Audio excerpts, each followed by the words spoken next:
So, former Biden chief of staff Ryan Klain getting candid with the GOP lawmakers investigating what insiders knew about Biden's cognitive decline. Klain told them Biden appeared tired and ill at that fateful debate, but they never saw him take Ambien like Hunter Biden claimed. Klain also revealed that Hillary Clinton top advisor Jake Sullivan sounded the alarm on Biden's political viability months before he dropped out. Fox News contributor and GW law professor Jonathan Turley joins us now. Okay, so part of this is, palace intrigue and all that, knowing the backstory there. But from a criminal standpoint, what can they be held liable for? Well, in terms of the president's conduct, there's really nothing criminal there except for possible lying to federal officials or acts of perjury. So the greatest threat to many of these former officials is that they are going to give false information or misleading information to Congress. That's probably the reason why some of them have pled the Fifth. But in terms of the president himself, he's not likely, obviously, facing criminal conduct over his deteriorated state. Also, in terms of White House officials lying about his lack of capacity, that's also not necessarily a crime. It's only when they give false information to Congress, when they give false testimony, that they're looking at a serious potential charge. So, Professor, I want to get your take on another story, and that's the Epstein files. And it looks like the administration is taking this very serious. When you send the Deputy Attorney General to interview Ghislaine Maxwell, I think they want full control of this. This is what her brother is saying in a statement. She would be putting before a court material new evidence that was not available to the defense at her 2021 trial, which would have had a significant impact on its outcome. Is she going to get something in return? I mean, there's really no motivation to talk with the feds unless she gets some type of deal. What could that deal be? Right, Lawrence, that's really the key question here. There is a thing called a 5K 1.1 motion that the Justice Department can file for cooperation to reduce a sentence. That's usually when someone is a key witness in the prosecution of a third party. The defense can also go to a court and ask for a reduction based on new evidence, but we haven't seen that. She was convicted and given 20 years. And so the question is, if there's something there, why haven't they revealed it so far? The third possibility is a commutation, more likely than a pardon, from the president maybe at the end of his term, if she is a highly cooperative witness. So all of those are possibilities for Maxwell. The question is what she has. I was surprised in speaking with a member of the legal defense team a couple days ago when they said that reports that she had been previously interviewed by federal and state prosecutors, investigators, was not true. What? That she had never been interviewed. Yes, and despite all of these past investigations in this scandal, I was really taken aback by that. So if that's true, she could be an untapped source of new information. The question is, what is that information? Is it just salacious, or is it something more that would reveal criminal conduct? Jonathan, this is new information for me, and so forgive me, but how do you prosecute someone without doing an interview? I mean, that's like investigative procedure 101. Well, they're saying that she had interaction, no doubt, in her own prosecution. But when I asked whether she had sat down with investigators, and there were so many investigations on a state and federal level, and I said, are you saying that she was never called forth to give information either in the state or federal systems? And they said no, that she has largely been left untouched by these past investigations. So the question is, what does she still have? And also, why didn't she reveal it before? She had every motivation in the world, if she could trade something, to do so before she was sentenced to 20 years. Wow. So part 2 is going to happen today. The Deputy Attorney General, Todd Blanche, is going to go back to interview her. Now, he said after this interview, he'll decide if they are going to come to the public with the findings of that. So we look forward to hearing that. Jonathan Turley, Professor, thanks so much for joining the program. Thank you, Lawrence. What are you hoping Todd Blanche gets out of his meetings with Ghislaine Maxwell? Well, I don't know about the meeting. I know it's taking place, and he's a fantastic man. He's a great attorney, and people should really focus on how well the country's doing, or they should focus on the fact that Barack Hussein Obama led a coup, or they should focus on the fact that Larry Summers from Harvard, that Bill Clinton, who you know very well, and lots of other friends, really close friends of Jeffrey Summers, should be spoken about. Because, you know, Jeffrey Epstein should be spoken about. And they should speak about them, because they don't talk about them. They talk about me. I have nothing to do with the guy. Are you considering Ghislaine Maxwell? Are you considering Easy. Will you do any business deals with the UK? Yeah, I'm going to meet with the Prime Minister right now. We're going to be over there in about 6 hours. We're meeting with the Prime Minister tonight. We're going to be talking about the trade deal that we made and maybe even improve it. Are you considering clemency for Ghislaine Maxwell? Are you considering clemency for Ghislaine Maxwell, sir? I saw homeless people sleeping right outside the gates of the White House. Are you concerned about that? I think it's terrible, and we'll have them removed immediately. We do remove it. We've got to get the mayor to run this city properly. This city has to be run. You know, I have the right to take it over, and I think it's terrible. Where are they? Where did you see them? Just right outside on Pennsylvania Avenue. Near the Treasury. Right across this Mafia Park near the Treasury. Have you heard about Todd Blanche's interview with Ghislaine Maxwell? Are you still disappointed in President Pardon or clemency for Ghislaine? Well, I don't want to talk about that. What I do want to say is that Todd is a great attorney, but you ought to be speaking about Larry Summers. You ought to be speaking about some of his friends that are hedge fund guys. They're all over the place. You ought to be speaking about Bill Clinton, who went to the island 28 times. I never went to the island. Do you maintain you did not write a letter for Jeffrey Epstein's birthday? I don't even know what they're talking about. Now, somebody could have written a letter and used my name, but that's happened a lot. All you have to do is take a look at the dossier, the fake dossier. Everything's fake with that administration. Everything's fake with the Democrats. Take a look at what they just found about the dossier. Everything is fake. They're a bunch of sick people. Where did you see the people laying outside? Exactly? Right across the street from Lafayette Park, sir, towards 15. We'll take care of it. Are you hoping to meet with President Putin for bringing hostages home? What are the alternative methods to bring hostages home from Gaza? Well, we got a lot of them out, and it's I've always said those last 10 or 20 are going to be the toughest, because Hamas knows what happens when they don't have any bargaining chips. And they really broke a deal.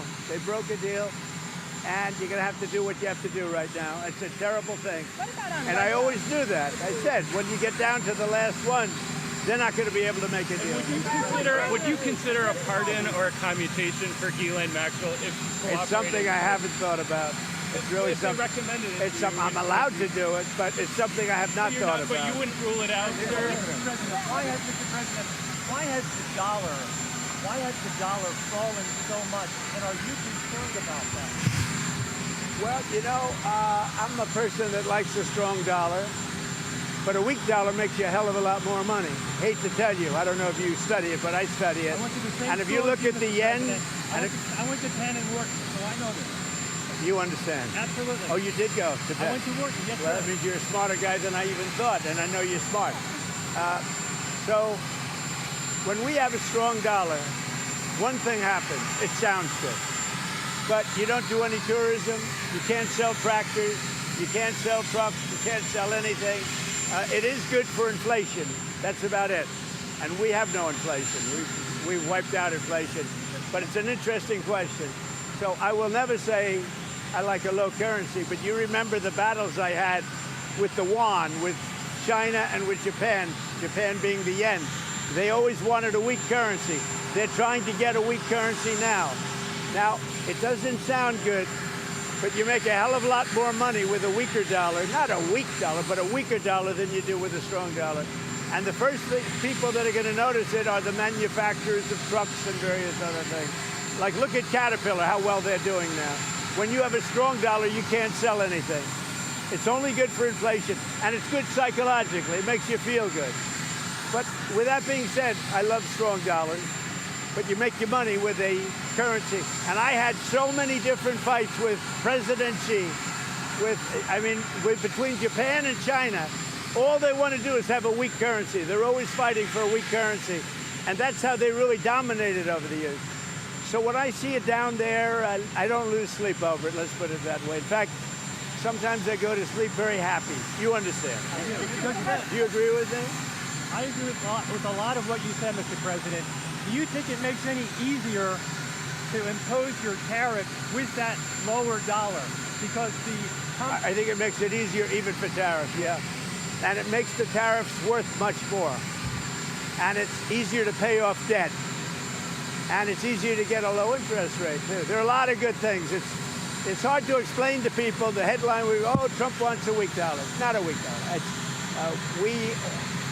You take a look at the history of China over the last 20 years. All they do is fight for a weak currency. Look at Japan when they were really doing well. They had a very weak currency. So to me, I just say, thank you very much. It is what it is.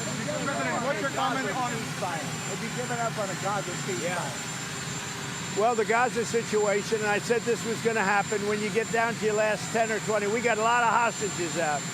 We took them out in numbers that nobody believed, a lot of them. And I said, when you get down to 10 or 20, I don't think Hamas is going to make a deal because that means they have no protection. And basically, that's what happened. Hamas didn't want to make a deal. Have you seen that photo? I think what's going to happen is they're going to be hunted down.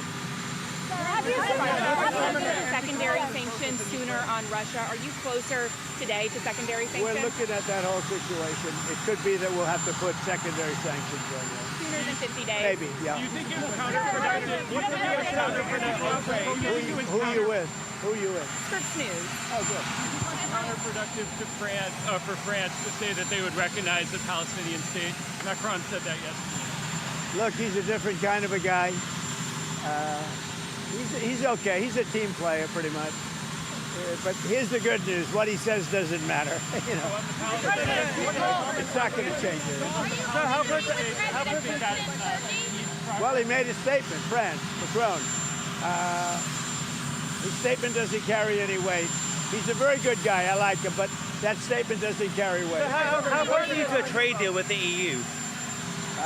I would say that we have a 50-50 chance, maybe less than that, but a 50-50 chance of making a deal with the EU. And it'll be a deal where they have to buy down their tariffs, because they're right now at 30%. And they'll have to buy them down, maybe, or they could leave them the way they are. But they want to make a deal very badly. I would have said we have a 25% chance with Japan, and they kept coming back, and we made a deal, and the deal is, don't forget, Japan's putting up $550 billion. It's a lot of money. And also paying tariffs. The biggest part of the Japan deal, and maybe we get this with EU, maybe we don't, is that we have the right to go in and trade. We have the right. They've totally opened Japan to just to the U.S. That's, to me, the biggest part of the deal. What level of tariff are you looking for, nuclear sir? disarmament. You said repeatedly you would like to see further nuclear arms reductions between the United States I would and like Russia. to see that. But the new START treaty is expiring in about 6 months, and it cannot be legally extended. That's a problem. That's a problem for the world. Create a new one. It's a problem for the world. You know, we have restrictions, and they have restrictions, as you know, on nuclear. That's not an agreement you want expiring. We're starting to work on that, but that is a big problem for the world. When you take off nuclear restrictions, that's a big problem for the world. What level of tariff are you looking for? President.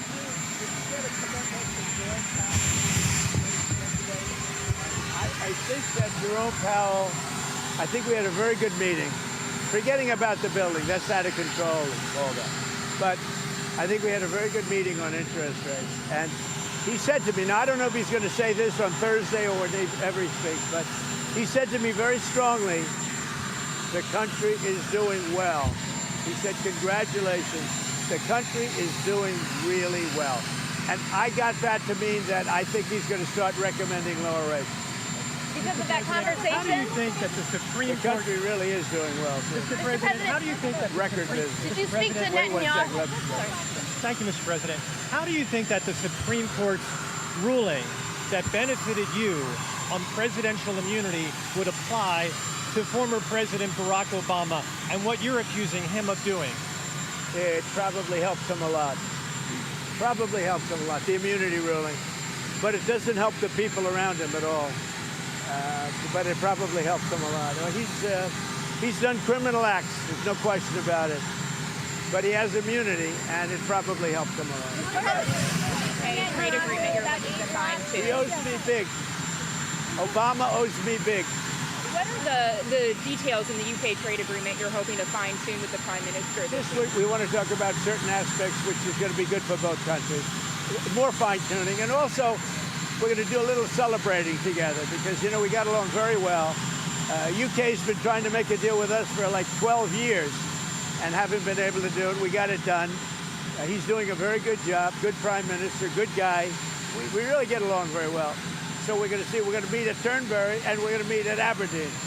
So two beautiful places. Is there wiggle room in steel and aluminum if they were to budge on digital services tax? Say it.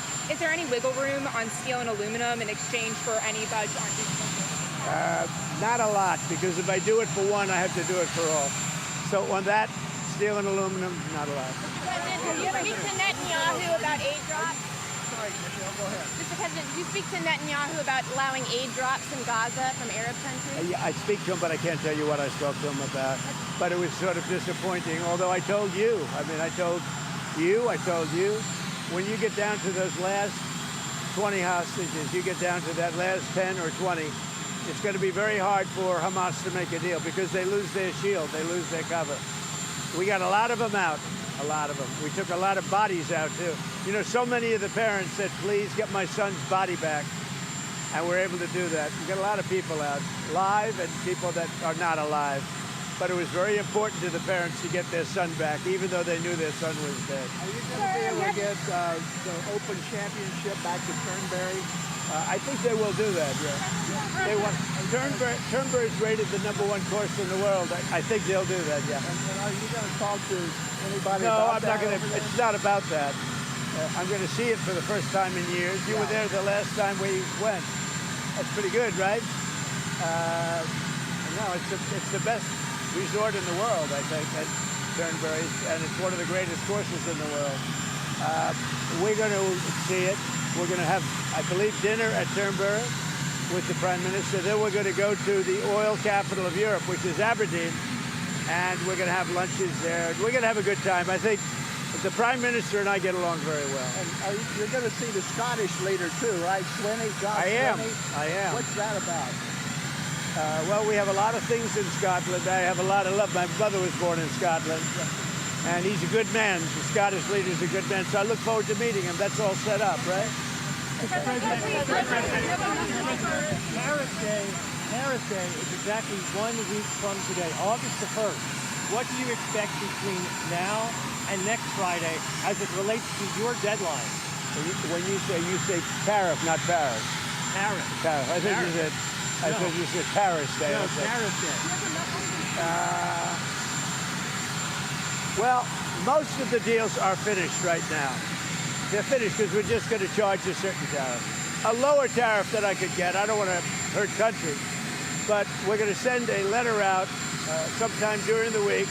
And it's basically going to say you're going to pay 10%, you're going to pay 15%, you're going to pay maybe less. I don't know. But Australia was great. They opened up beef yesterday for the first time ever. And they did it. We didn't know about it. We asked them to do it, and all of a sudden we got a word that they wanted. So obviously they're looking to do something. But Australia. So August 1st is going to come, and we will have most of our deals finished, if not all. We haven't really had a lot of luck with Canada. I think Canada could be one where they'll just pay tariffs, not really a negotiation. We're working very diligently with Europe, the EU, which covers a lot of territory, a lot of countries. And that's the big one right now. We have the confines of a deal with China. But we haven't really, we don't have a deal with Canada. We haven't been focused on it. When you send out those letters, Mr. President, when you send out those letters, do you believe that will bring some certainty to the financial markets? Because then they will know. No, when those letters go out, they're a page and a half. That means they have a deal. It's done. They pay that tariff, and that is a contract essentially. And they can come into the country. They're going to pay a tariff. I'm going to keep it minimal. I'm going to keep it. I'm not looking to hurt countries. I could do that too, but I'm not looking to do that. But when that letter goes out, that's a deal. And we'll be sending maybe close to 200 of those letters out. Don't forget, we have a lot of countries. So we're going to be sending out almost 200 of those letters.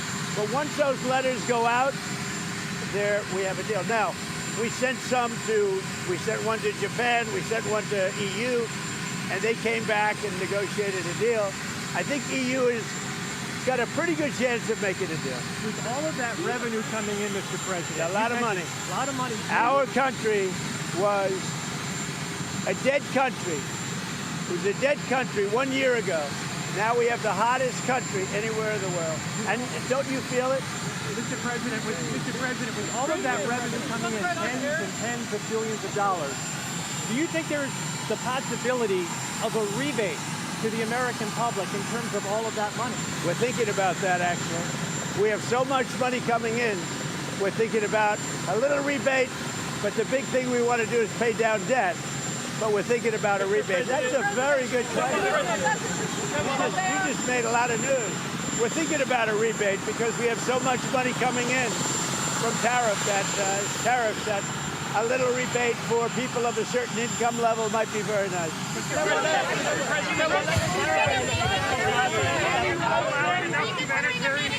Gaza. Do you think Israel is allowing enough humanitarian?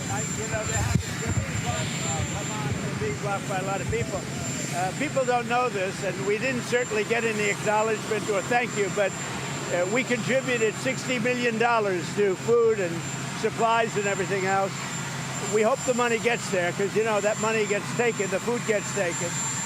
We're going to do more, but we gave a lot of money. We gave a majority of the money, and the sad part is that no other country other than us gives anything.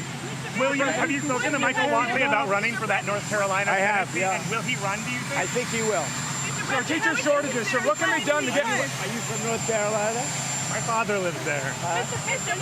He'll be a good candidate. So what can be done to bring more teachers, more educators into the classroom to alleviate the teacher shortage across the country? We're doing that, and we're doing it strongly. What we're doing is moving education back to the states.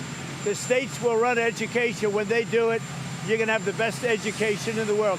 We'll have 35 or 40 states where it will be as good as Sweden, Norway, Denmark, the top 5 or 6 countries. How do you attract the top talent, the top teachers to get them into class? We're going to get them. We already have them. When we go back to the states with education, you're going to see a big difference. Mr. President, there's so many Ghislaine Maxwell. Is that on the table?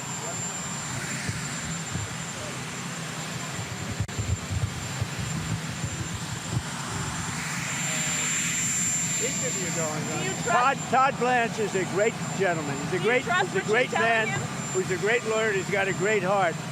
But he's over there now. I don't know exactly what's happening, but I certainly can't talk about pardons. Can you trust what she's telling him? She's a convicted trafficker who's eager to get out of prison. Well, he's a professional lawyer. I think he's been through things like this before.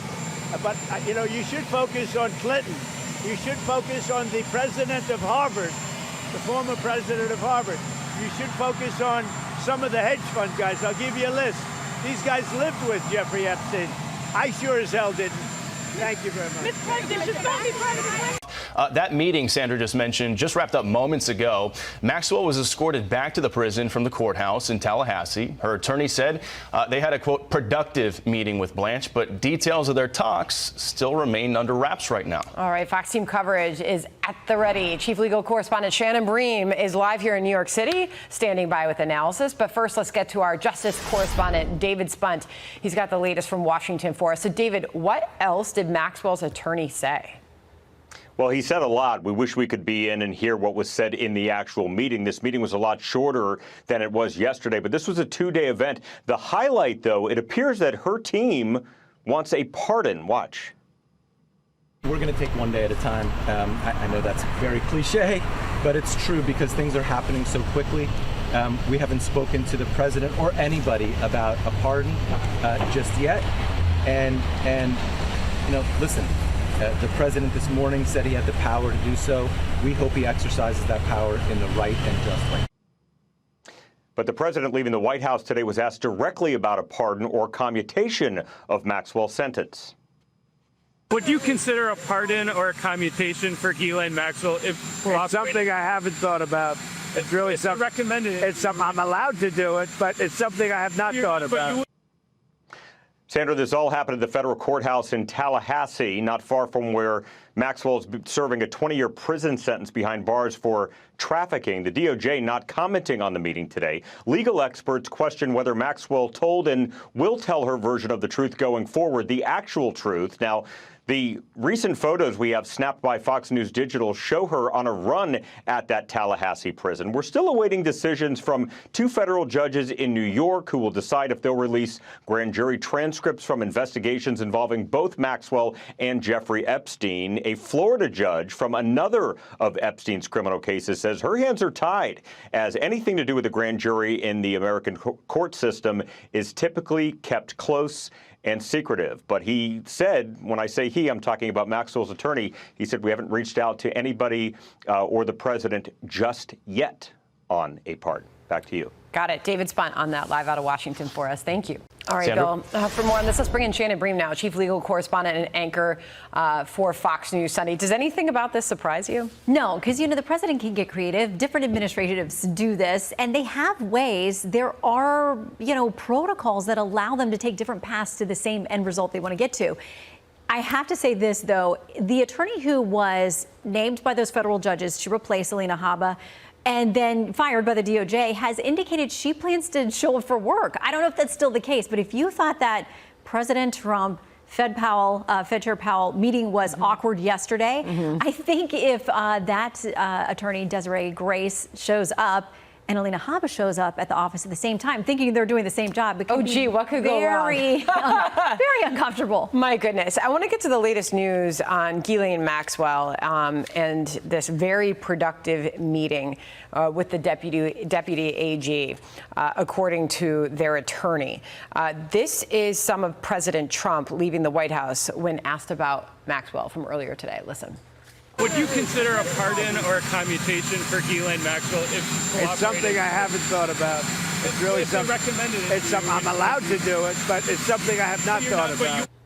Allowed to, but I haven't thought about it. I'll get you to weigh in on that, as we are now being told we've got some brand new video we just turned of Ghislaine Maxwell. I believe this is, leaving the courthouse? Okay, so this is just in. It's obviously not very good. The car's behind the fence. We do our best with what access you can get, but this is brand new video. So anyway, this talk of a pardon, where does all of this go? I mean, for federal crimes, of course, the president does have a lot of authority to do that. And they say they haven't asked for it yet, but they say we hope he would use that power responsibly if it comes up in this case. But gosh, there's so much else happening with respect to Ghislaine Maxwell. She's got a filing due with the U.S. Supreme Court on Monday because she's appealing her conviction on a number of grounds, primarily the fact that this deal that was made in South Florida with respect to Jeffrey Epstein, that she was also, she thought, protected by that deal. That's her argument with the Supreme Court. So the justices still have to weigh in on this as well.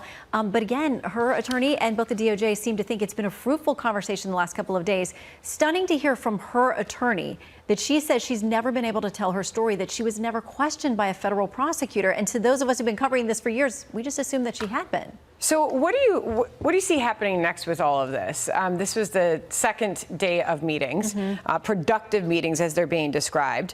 Clearly, we're going to see how this all plays out. Her brother has been speaking and more. I guess what's the next with all this? What are we watching for? A couple of things. First of all, there's a House subpoena for her now, the House Oversight Committee. So it'll be interesting to see in what format that gets enforced if we get to hear her answering questions, or what the forum is for that. But also, as David mentioned, there are a couple of courts here in New York, those federal courts, that are replying now to this request from the DOJ that the grand jury transcripts be released. You saw that denied in Florida. It's a different court up here. They may make a different decision, but even if we get those, what will we find? How long will it take for us to go, get them into the public sphere? Well, I can't tell you how great it is to have you here in New York City, and we'll be watching for you on Fox News Sunday this weekend. Who do you have coming up? So House Intel Chair Rick Crawford and also Jason Crow, Democrat, on that panel as well, because we're going to talk about all of the records released by DNI Gabbard. The two of them see them very differently, so we'll debate it on Sunday. A lot of interest in that. We'll be watching for sure. Shannon, great to see you. You too. Thank you so much. Jim Trusty, former DOJ prosecutor and former attorney for President Trump, so you know the inner workings of the president's mind. We just heard from the lawyer representing Ghislaine Maxwell, and clearly she wants a pardon. She wants out of jail. But what do you think Todd Blanche is down there looking for? Are they looking for, you think, exculpatory evidence to remove President Trump from this entire case?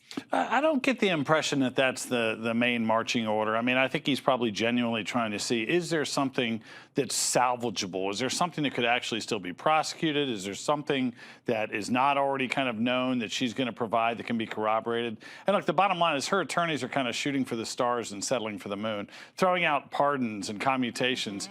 Nothing wrong with them saying that, but there's a very easy vehicle for DOJ and Todd Blanche to give her some sort of reward. That's called Rule 35 of the Federal Rules of Criminal Procedure.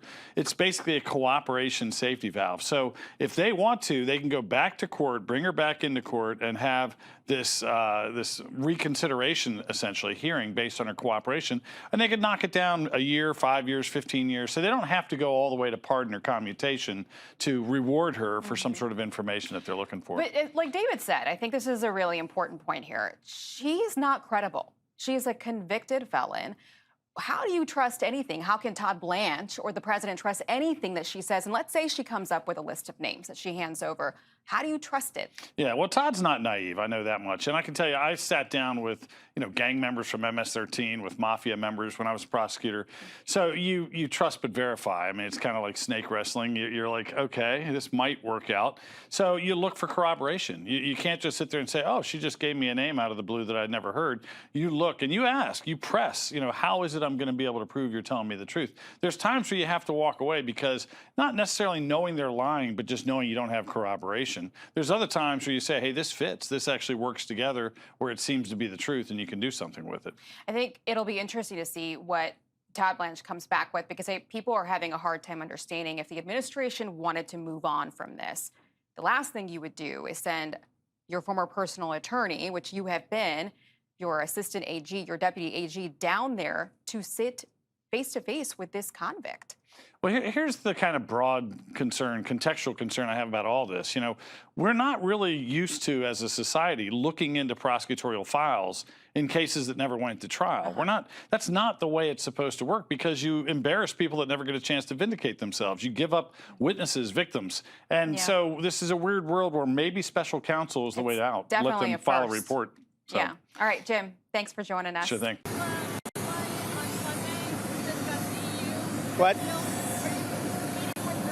Yes, I'll be meeting with the EU on Sunday, and we'll be working on a deal. We'll see if we make a deal. Ursula will be here, highly respected woman, so we look forward to that. That'll be good.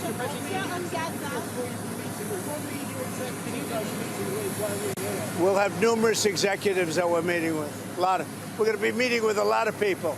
A lot of people will be staying at Turnberry, and then we're going to Aberdeen, which is the oil capital of Europe, actually. Mr. President, can you explain what is missing in the UK deal that you have to work out? Nothing. We I think it's more of a celebration than a workout. It's a great deal for both, and we're going to have a meeting on other things other than the deal. The deal is concluded.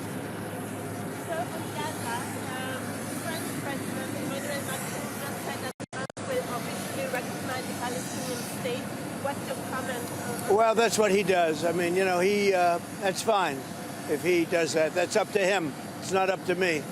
I'm with the United States. I'm not with France. And the humanitarian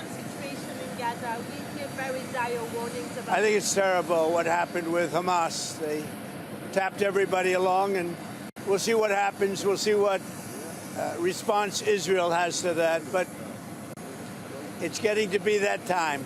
Are you concerned about the said there's a 50-50 chance of a deal? What is left to work out? What are the final sticking points? I don't know. With the European Union, I think we have a good 50-50 chance. That's a lot. What are the sticking points that you Well, I don't want to tell you what the sticking points are, but the sticking points are having to do with maybe 20 different things. You don't want to listen to all of them. Yes? What advice are you going to have for our Prime Minister about free speech? It's very important to people here. Well, it is, but I like your Prime Minister. He's slightly more liberal than I am, as you've probably heard, but he's a good man. He got a trade deal done. And, you know, they've been working on this deal for 12 years. He got it done. It's a good deal. It's a good deal for the UK. So, no, I'll be seeing him tomorrow, I guess, tomorrow evening. And this is our wonderful ambassador, as you know. He's doing a good job. He's a very, very successful man. He'll be doing a good job. The Royal and Ancient says you're going to have to improve infrastructure at Turnberry to bring the Open back. Is that something you're going to I don't know. The best course anywhere in the world is Turnberry.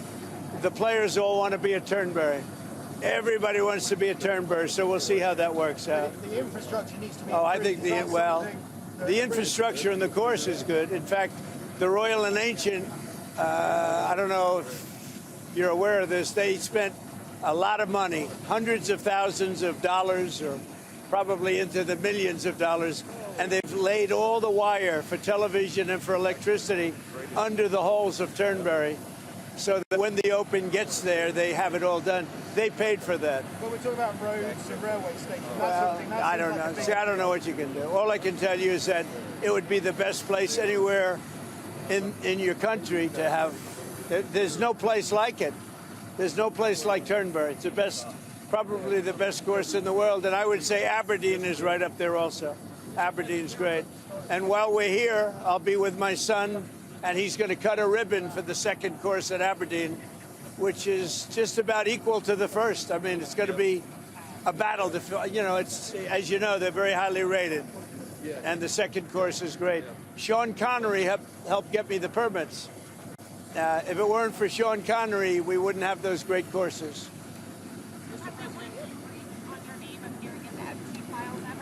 No, I was never briefed. No. Did you ask House? What are you hoping Todd Blanche interviewing Ghislaine Maxwell? What are you hoping that they get out of that? I really have really nothing to say about it. She is being talked to by a very smart man, by a very good man, Todd Blanche. And I don't know anything about the conversation. I haven't really been following it. A lot of people are asking me about pardons. Obviously, this is no time to be talking about pardons. But a lot of people have asked about pardon. This is just not a time to be talking about pardons. Todd will come back with whatever he's got. You're making a very big thing over something that's not a big thing. You should be talking about, if you're going to talk about that, talk about Clinton, talk about the former president of Harvard, talk about all of his friends, talk about the hedge fund guys that were with him all the time. Don't talk about Trump. What you should be talking about is the fact that we have the greatest 6 months in the history of a presidency, according to a lot of people. And we had an amazing 6 months. And this is sort of an example of it. Now we're meeting with the European Union, we're also meeting with, as you know, the head of UK, Prime Minister, and I look forward to that. But we're meeting, in terms of a deal, we're meeting with the European Union, and that would be actually the biggest deal of them all if we make it. Did you ask House Republican leaders to not vote on the resolution about releasing the files? I was never involved in that. I'm focused on making deals. I'm not focused on conspiracy theories that you are. I mean, I watch you people. It's so sad. You ought to talk about the success of our country instead of this nonsense that you talk about over and over again. You've done an amazing job on illegal migration in America. I have. People here are very worried about the situation. Record numbers. Well, I say two things to Europe. Stop the windmills. You're ruining your countries. I really mean it. It's so sad. You fly over and you see these windmills all over the place, ruining your beautiful fields and valleys and killing your birds. And if they're stuck in the ocean, ruining your oceans. Stop the windmills. And I mean, there's a couple of things I could say, but on immigration, you better get your act together. Or you're not going to have Europe anymore. You got to get your act together. And we, you know, as you know, last month we had nobody entering our country. Nobody. Shut it down. And we took out a lot of bad people that got there with Biden. Biden was a total stiff.